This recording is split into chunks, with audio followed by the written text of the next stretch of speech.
So these are the things that you will need for this tutorial. Eyelets, fabric, stud pliers, and scissors.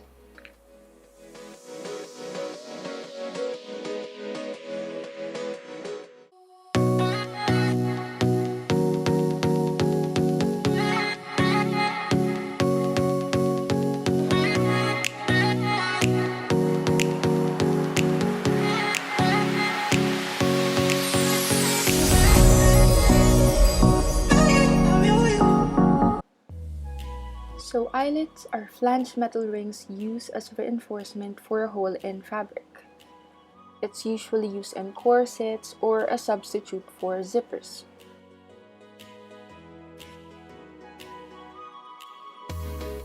So to start, mark on where you want your eyelets to be in your fabric.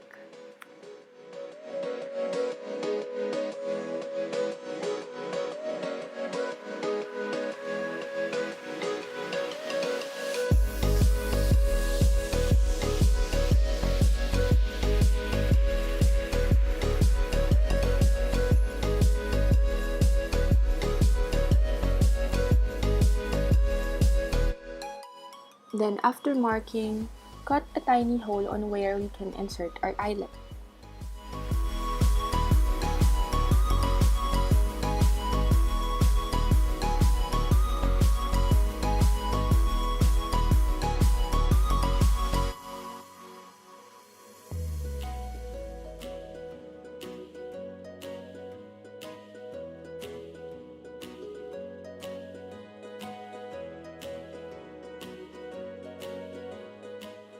For our pliers, notice that it has two sides. So this is the pointy side.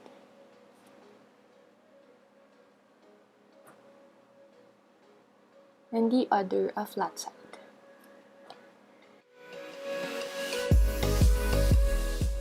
And the way to insert our eyelet is the right side to the flat side of the pliers.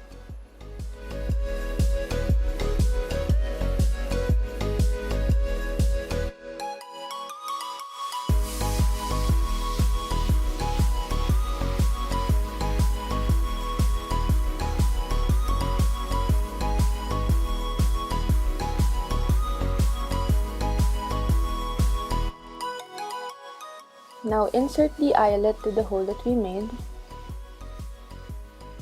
with the right side of the eyelet to the right side of the fabric.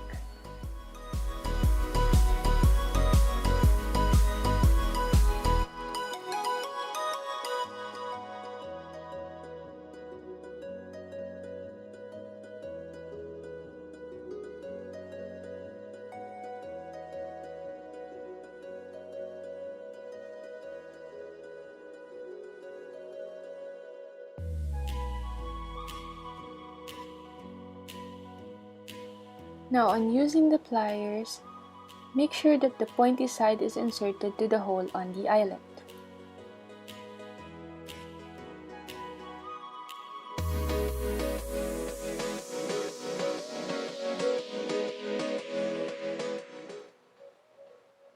Then punch.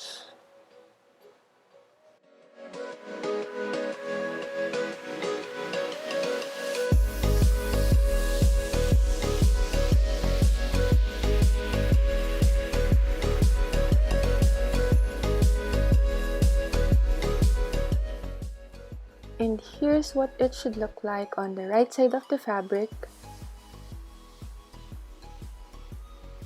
and on the wrong side of the fabric. And that's it. Thank you for watching this quick and easy tutorial. See you on my next video. Like and subscribe!